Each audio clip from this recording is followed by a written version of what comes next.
El Sol es la estrella más cercana a la Tierra. En el otoño de 2003, liberó una cantidad de energía igual a 200.000 millones de bombas atómicas.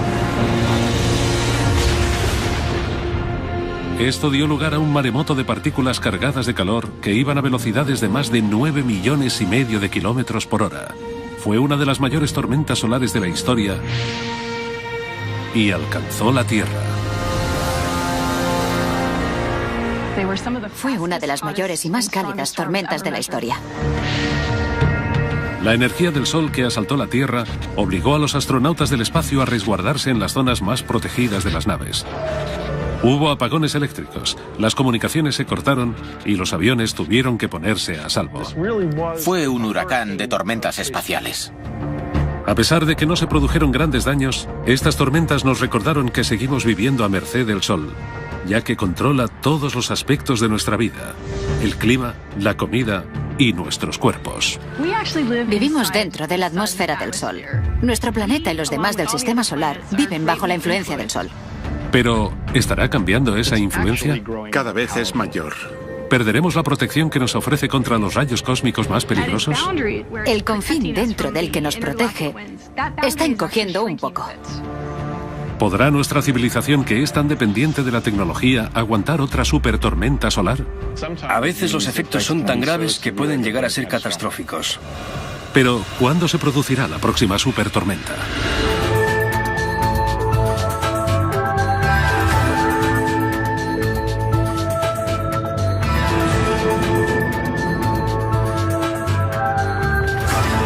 El Sol.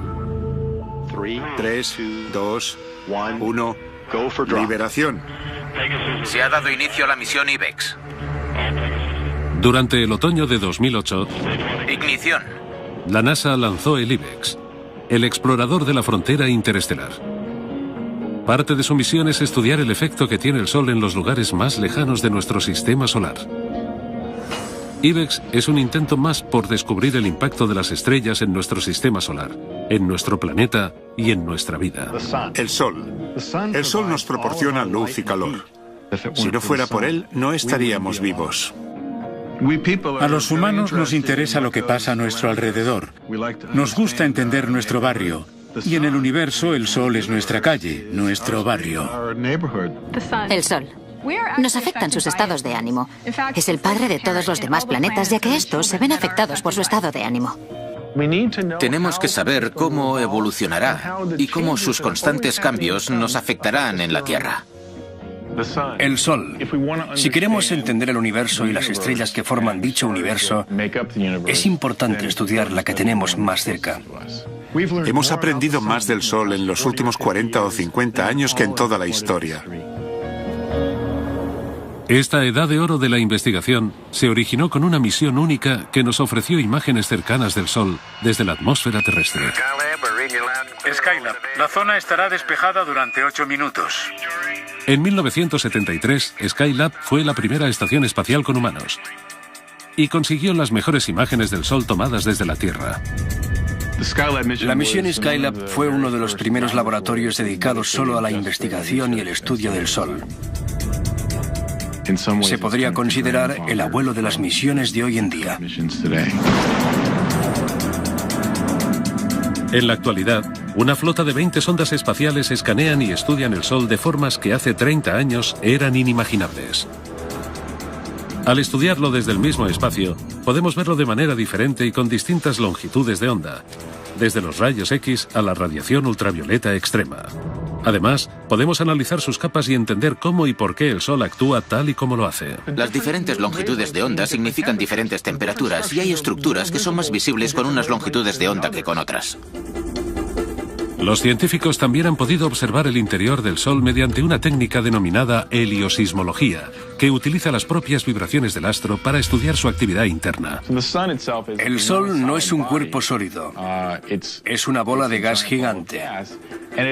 Así que oscila, vibra, y si medimos sus frecuencias de oscilación, podemos inferir la estructura que tiene por dentro. Si observamos el Sol durante un largo periodo de tiempo con buenas cámaras y ordenadores, podemos ver las capas que tiene, ver los efectos de las turbulencias que han creado capas y las corrientes. Incluso podemos utilizarlo para imaginarnos la cara oculta del Sol, la que no vemos hasta que no rota. Y mediante la heliosismología podemos detectar las manchas solares de la cara oculta. Es una gran herramienta. Las ondas espaciales nunca dejan de observar el Sol y gracias a ellas los investigadores están estudiando las grandes incógnitas de esta estrella y han descifrado bastantes de ellas.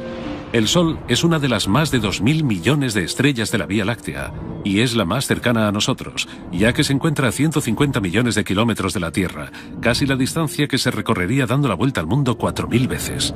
No obstante, a pesar de la distancia, la luz solo tarda 8 minutos en llegar a nuestro planeta.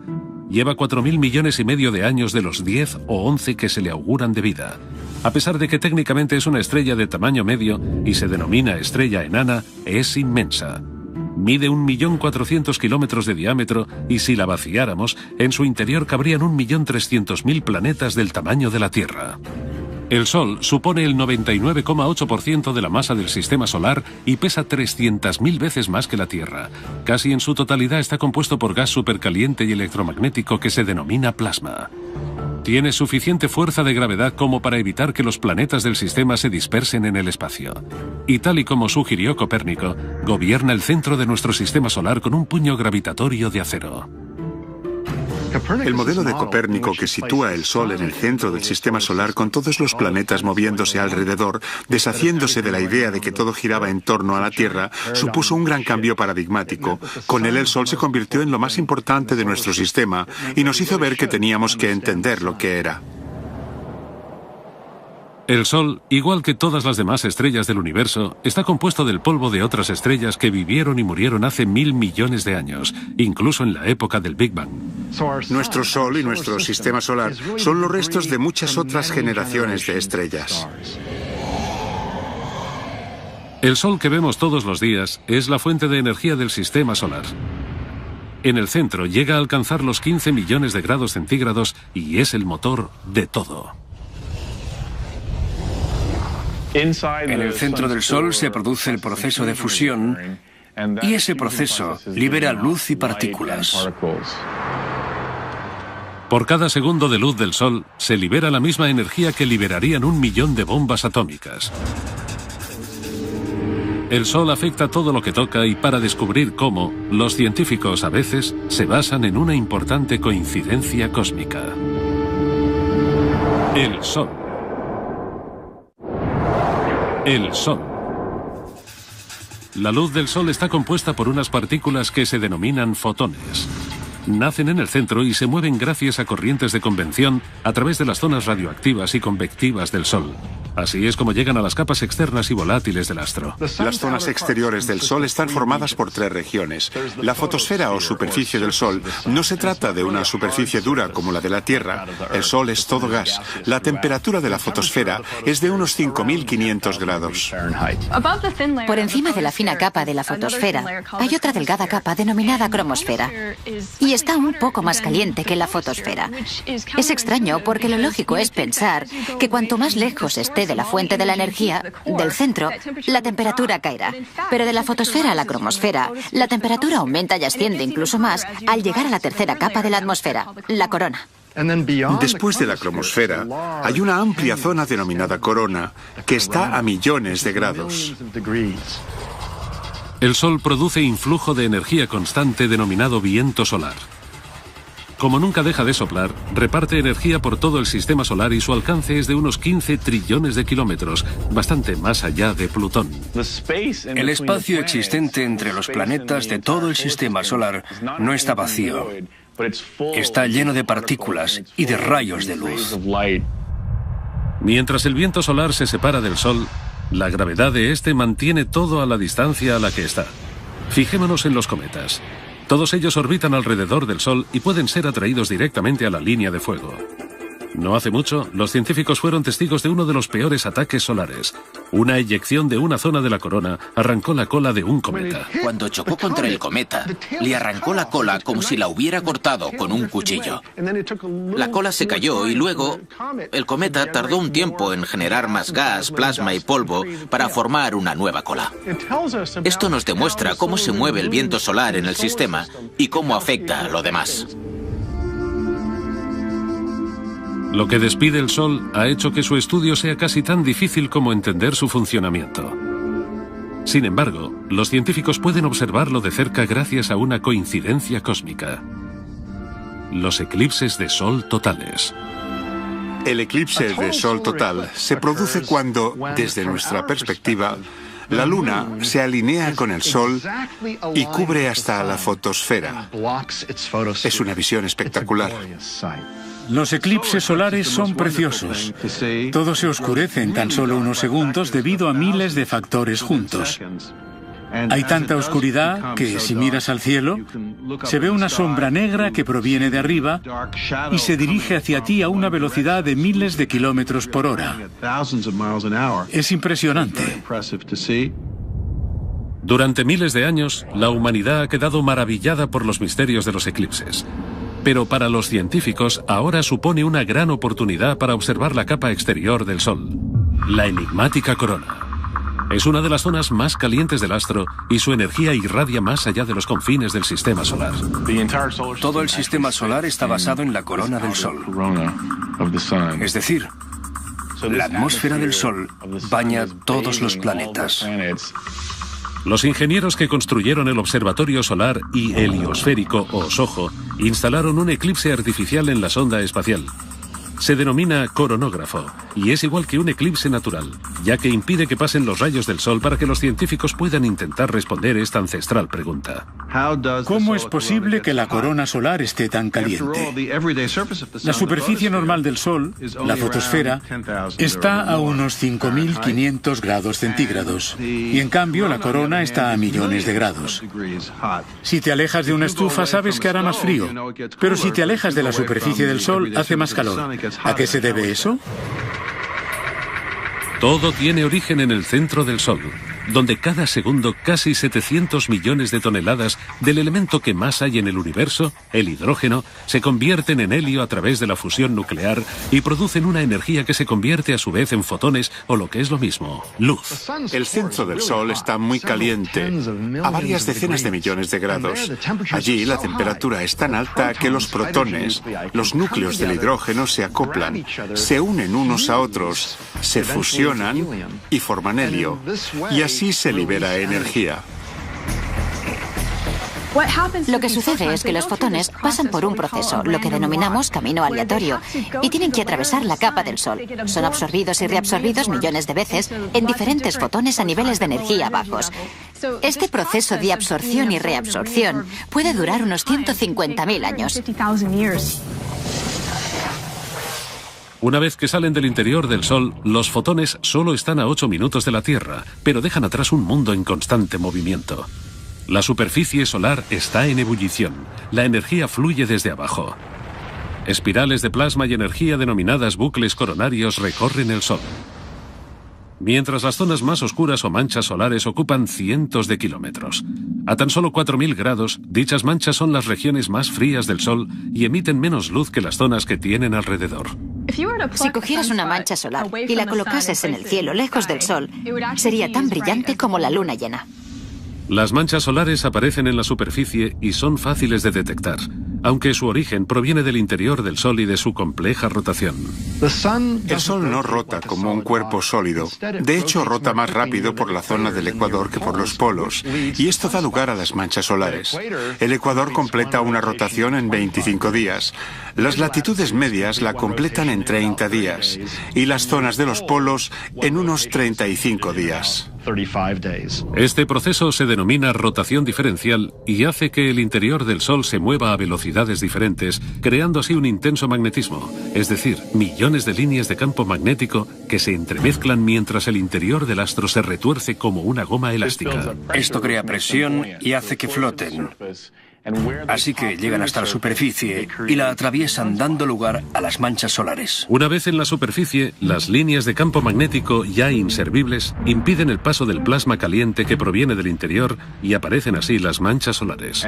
Y cuando esas manchas empiezan a retorcerse, imaginemos que hay una mancha aquí y otra aquí, y hay un campo magnético que conecta a las dos. Ese campo magnético se retuerce y hace lo que haría una goma elástica, sale disparado. Cuando sale disparado libera energía, y en el caso del Sol y de las erupciones solares, se trata de grandes cantidades de energía. Las líneas de campo magnético que vienen dadas por los movimientos de las manchas solares, a pesar de ser invisibles, se pueden observar en las dramáticas formaciones de la superficie solar, ya que producen erupciones y prominencias. Aquí es donde se origina la influencia del Sol, ya que la ruptura de estas líneas de campo magnético libera grandes cantidades de energía al sistema solar desde la estrella más cercana a nosotros. Y estas líneas de campo magnético son las que se esconden detrás de la mayoría de las teorías sobre por qué la corona tiene temperaturas más altas que la superficie. Está claro que tiene algo que ver con las líneas de campo magnético que calientan la corona. Pero es posible que haya ondas en los campos magnéticos que transporten la energía de debajo de la superficie solar hasta la corona. La sonda espacial Hinoda, que significa amanecer en japonés, se lanzó en 2006 y su misión es estudiar la interacción entre las líneas de campo magnético y la corona. Recientemente ha recogido imágenes de una de las ondas que podría ser responsable del calentamiento de esta enigmática región, las ondas de Alfvén. Las ondas de Alfvén se producen en el plasma, el gas ionizado amenazado por un campo magnético. Además, se cree que estas ondas de Alfvén podrían transportar energía turbulenta desde el interior del Sol hasta la corona y que dicha energía podría calentarla. Las energéticas ondas de Alfvén que provienen del interior del Sol podrían llegar a la superficie y provocar la vibración de las líneas de campo magnético. Gracias a la vibración y la oscilación, se friccionan con el plasma magnetizado que rodea la corona, y a través de la fricción se produce el calentamiento. Este calor que libera la corona es lo que calienta el espacio y llena el sistema solar de energía.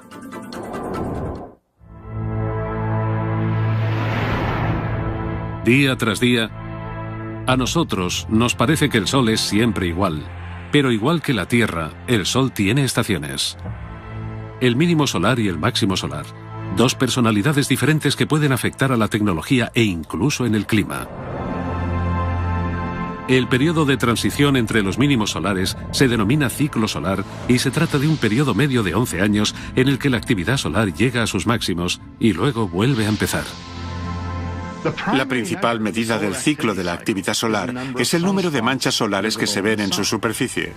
Durante el mínimo solar, el periodo de menor aparición de manchas, la actividad solar es limitada. Cuando las manchas solares llegan a la superficie, durante el máximo solar, la energía del Sol llega a más distancia. Cuando hay muchas manchas solares, hay muchas erupciones y eyecciones de masa coronal. El aumento de la actividad solar mejora la conexión entre el Sol y la Tierra. La energía que desprende el Sol puede provocar alteraciones en el entorno de la Tierra. La Tierra está rodeada por la atmósfera solar y lo que pasa en el Sol afecta a la Tierra. Así que eso es lo que llamamos clima espacial. Ahora se pretende realizar partes meteorológicos precisos del clima espacial, pero puede ser una tarea bastante complicada. El Sol es turbulento, sobre todo durante el máximo, cuando se produce el mayor número de tormentas solares. Durante el máximo solar, el campo magnético de la corona se complica mucho y hay campos magnéticos por todas partes, incluso cerca de los polos. Puede haber eyecciones de masa coronal, erupciones y tormentas solares varias veces al día.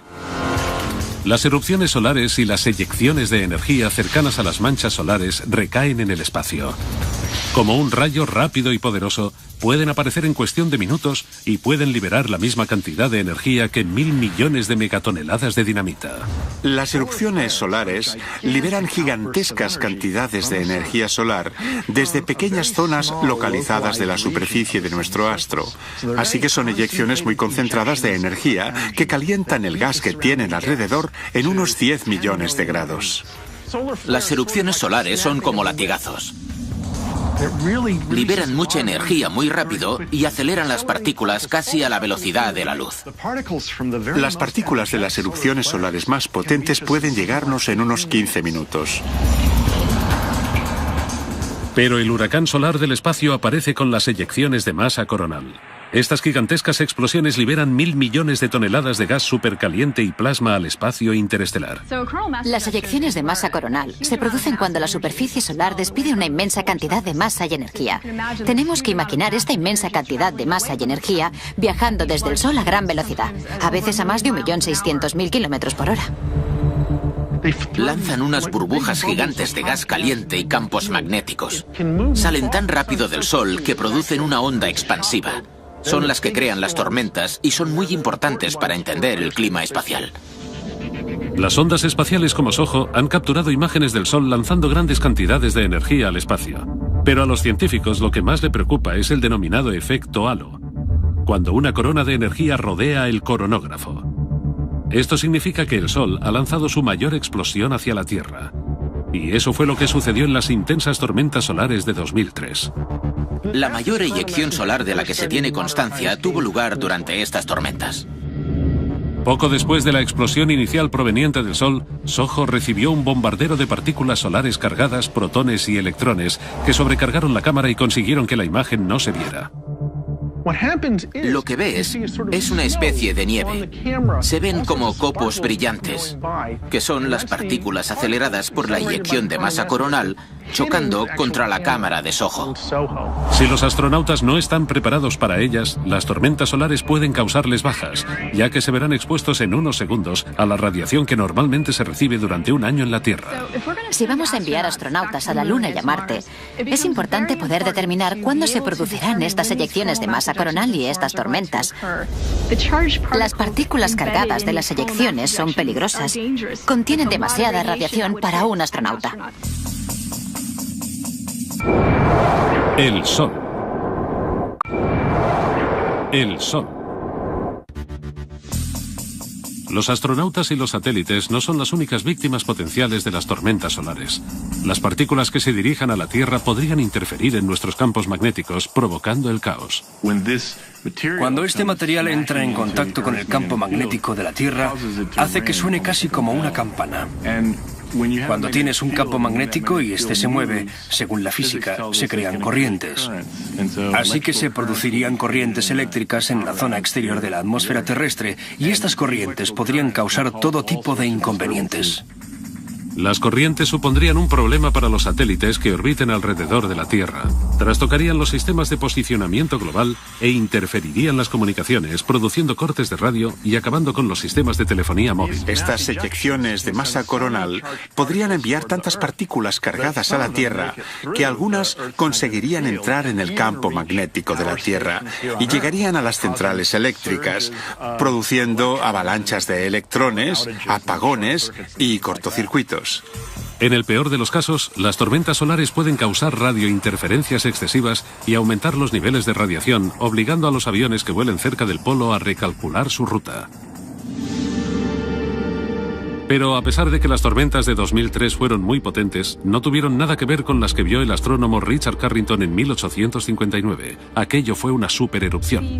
La supererupción de 1859 fue increíble porque antes de aquel momento no sabíamos ni que las erupciones existían.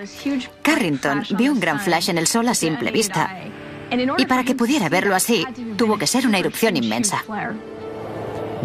Hay constancia de que algunas líneas de telégrafos funcionaron sin electricidad. Es probable que no veamos otra así en nuestra vida, aunque es difícil asegurarlo. A veces el Sol nos ha sorprendido. Si hoy en día nos alcanzara una tormenta así, según un estudio reciente, 130 millones de personas se quedarían sin electricidad durante meses. La mayoría de las infraestructuras eléctricas, los sistemas de suministro eléctrico del mundo, quedarían inutilizables. Los transformadores sufrirían subidas de tensión. Y gran parte de la población mundial quedaría sin electricidad durante meses. Esto costaría inmensas cantidades de dinero. Se ha estimado que unos 2 billones de dólares. No lo sabremos hasta que no pase, pero cuanto más nos avisan, más podemos hacer para reducir el impacto económico, que es una de las razones por las que estudiamos el Sol.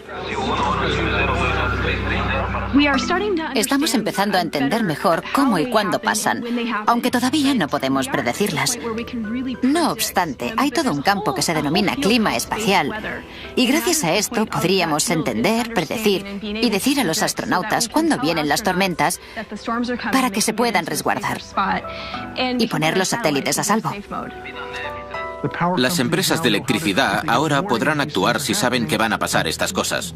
Podrán intentar que las centrales no sean tan susceptibles a los daños. Los científicos, desde que se lanzó la misión Estéreo, el Observatorio de Relaciones Solar Terrestres, están más cerca de poder predecir las tormentas. Este par de sondas les permiten ver el Sol en 3 dimensiones.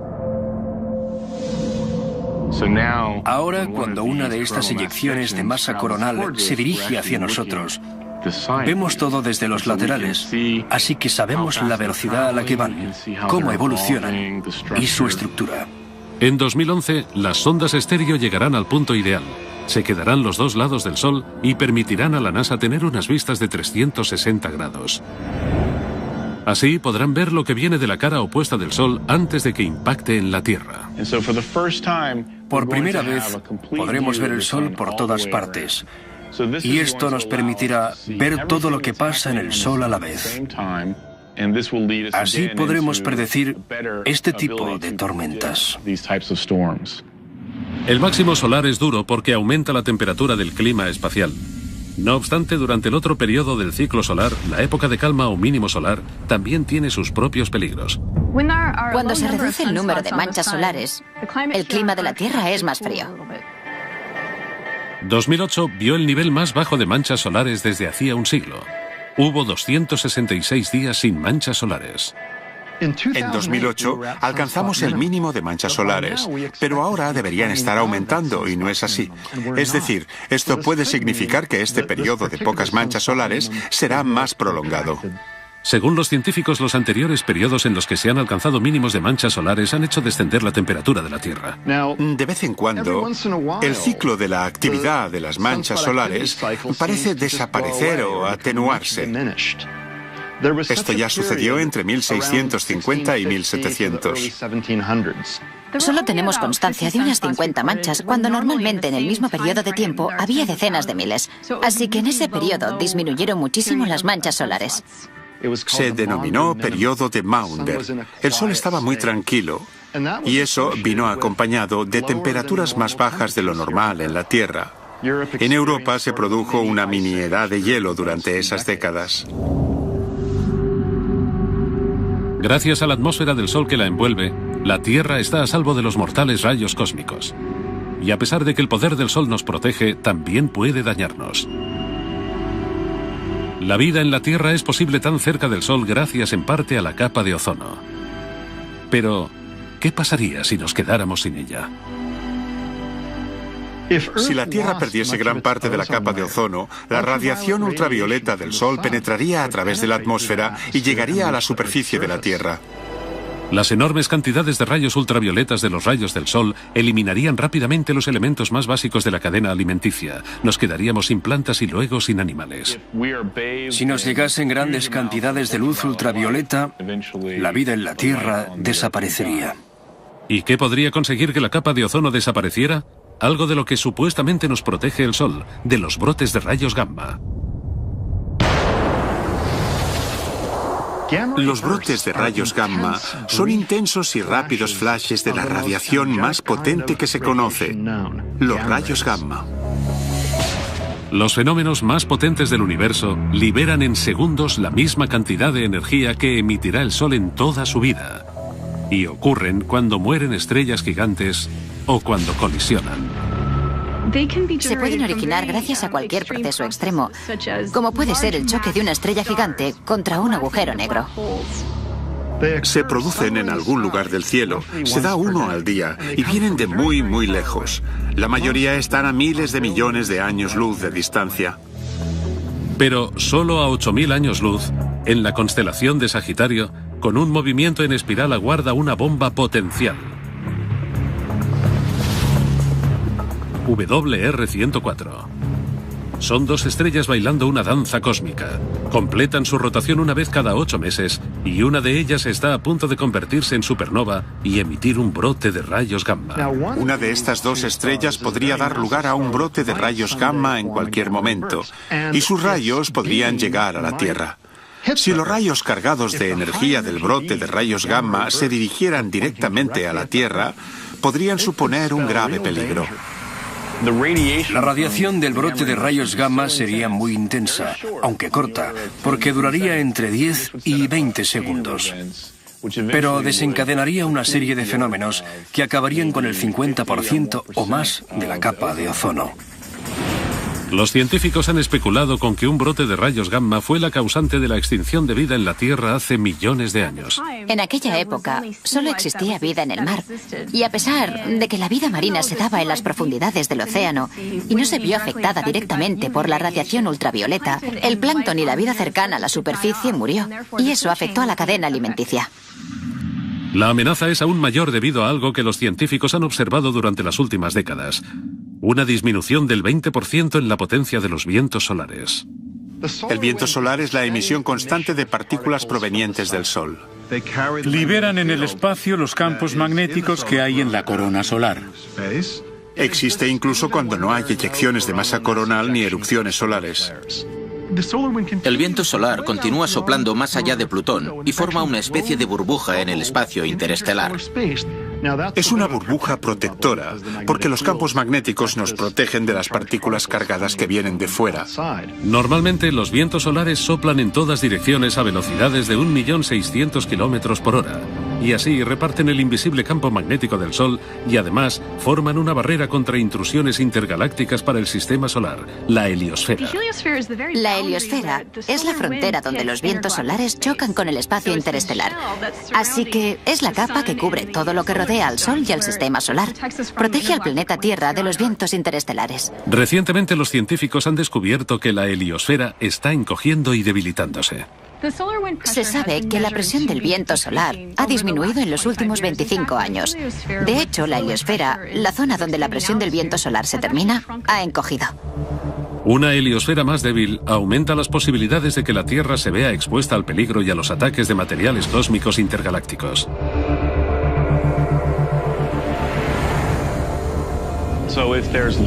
Si hay menos vientos solares, la heliosfera disminuirá y será más fácil que los rayos cósmicos entren en el sistema solar. De hecho, el número de electrones cargados de energía, una pequeña pero importante característica de los rayos cósmicos que hay alrededor de la Tierra, ha aumentado en un 20%. Parece que los electrones de los rayos cósmicos han aumentado, y es lo normal. Si los vientos solares han disminuido en un 20 o un 30% durante los últimos 50 años, la burbuja ha menguado, y lo lógico es que los rayos cósmicos hayan aumentado. Lo bueno es que vivimos en un planeta con una atmósfera y un campo magnético densos. Así que tenemos dos tipos de escudos que nos protegen.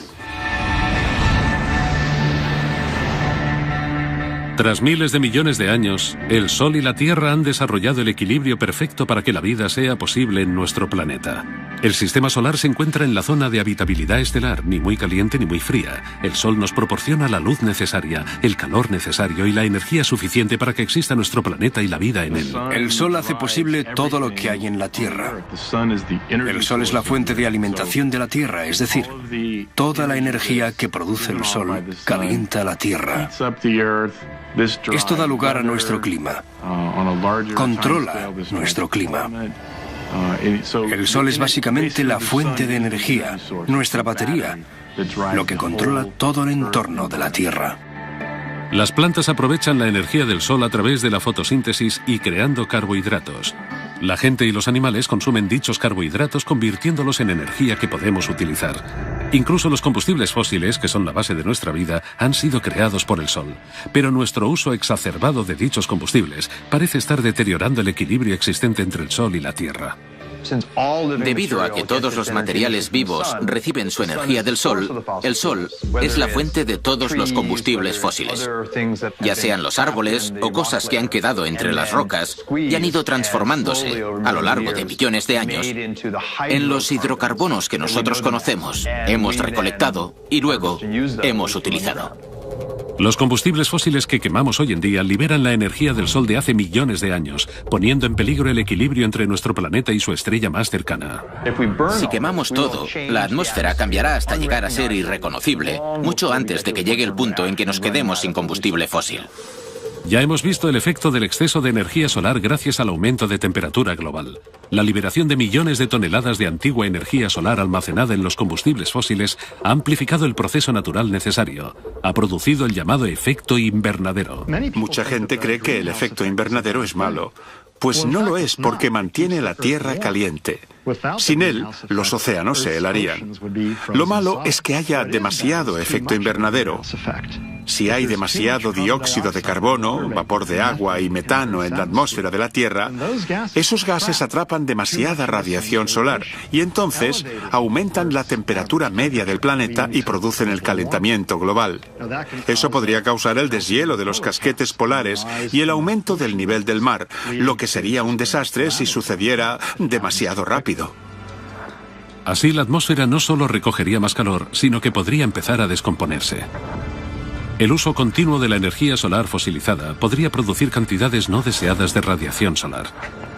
Ahora mismo nuestra capa de ozono evita el paso de la mayoría de los rayos ultravioletas del Sol y permite que llegue la luz suficiente que nos aporta lo necesario para vivir. Cuando la luz del Sol interactúa con nuestra piel, produce vitamina D, que es muy útil. La vitamina D nos protege de un gran número de enfermedades, incluidas las enfermedades de corazón y la osteoporosis. Pero aquí también se produce un desequilibrio. Demasiado sol puede alterar nuestro ADN y provocar cáncer de piel. Para mantener el equilibrio entre el Sol y la Tierra que permite la existencia de la vida, habría que reducir el uso de la antigua energía solar y aumentar el de la energía que libera el Sol a diario. En definitiva, el Sol libera 86 miles de millones de megavatios de energía. Es decir, nuestro astro libera en 15 minutos toda la energía que se consume en la Tierra durante un año. Por ello, la explotación de esta fuente de energía ha sido el objetivo de los científicos durante años. El tamaño de este satélite solar no tiene precedentes. Se trata de una estructura de entre 55 y 65 kilómetros cuadrados cubierta con células solares que capturan la energía del astro durante las 24 horas del día y la envían a la Tierra. La NASA todavía no ha conseguido algo de esta escala, pero su trabajo en lo que respecta a la tecnología solar en el espacio ha mejorado la tecnología del planeta. Las células solares forman parte de un tipo de tecnología que ha llegado a la Tierra desde el espacio. Cuando empezamos a trabajar en los programas Apolo, Mercury y Gemini, necesitábamos centrales eléctricas en el espacio, así que las células solares fueron una fuente natural de electricidad. En la actualidad existen dos formas de aprovechar la energía solar. La energía solar térmica, que convierte la energía del Sol en calor, la concentra y con ella mueve turbinas, y las placas solares, que utilizan una tecnología basada en el silicio que convierte su energía en electricidad. También se puede aprovechar de forma indirecta mediante aerogeneradores que capturan la energía producida por el clima que el Sol ayuda a crear. Este tipo de tecnologías están en continuo desarrollo, pero gran parte de las nuevas tecnologías más interesantes se basa en un proceso muy antiguo, la fotosíntesis. Hemos descubierto grandes beneficios cuando hemos pasado del mundo de las células solares semiconductoras a las orgánicas. Los científicos pretenden imitar a la madre naturaleza y han conseguido crear electricidad de un producto que encontramos en el mercado, las espinacas. Todas las plantas verdes tienen unas moléculas orgánicas, pero las de las espinacas son mejores, donde se puede cultivar ese péptido, esa molécula. Los investigadores colocaron este péptido en una especie de sándwich solar. Lo colocaron entre dos materiales conductores. Y cuando se expone a la luz del Sol, los electrones circulan y se produce corriente, electricidad. Así que las moléculas orgánicas pueden convertirse en pequeñas células solares. Para mantener el equilibrio entre la Tierra y nuestra estrella más cercana, es obvio que tenemos que centrarnos en buscar la forma de vivir con la energía que nos aporta el Sol hoy en día. En definitiva, mientras el Sol brille, tendremos energía solar. Pero, ¿qué pasaría si nos aportase demasiada energía? El Sol. El Sol.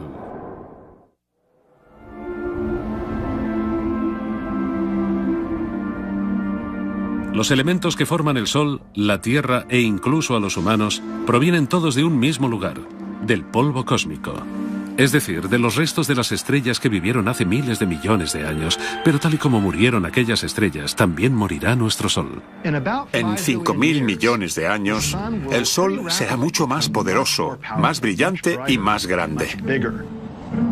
Llegará un punto en el que el Sol queme todo su hidrógeno. Y cuando pase eso, quemará su helio. En un momento dado, el Sol se expandirá y se convertirá en una gigante roja. Cuando se expanda, será más grande e invadirá el sistema solar. La órbita de los planetas también se expandirá, porque no será tan grande. Durante esa fase, las inestabilidades, que yo denomino eructos cósmicos, harán que la capa externa del Sol se eyecte con suavidad. Las capas exteriores de la gigante roja se irán desprendiendo tranquilamente. Las capas internas ionizarán la nube de gas que rodea al astro y harán que brille. Así que nuestro Sol estará rodeado por nubes de gas brillantes. Formarán lo que se denomina la nebulosa planetaria, que tiene formas preciosas. Algunas son redondas, pero otras se desfiguran y tienen otras formas. Es decir, no son simétricas. Lo que quedará será el centro contraído del Sol, y no producirá energía nueva a través de las reacciones nucleares, porque ya no habrá.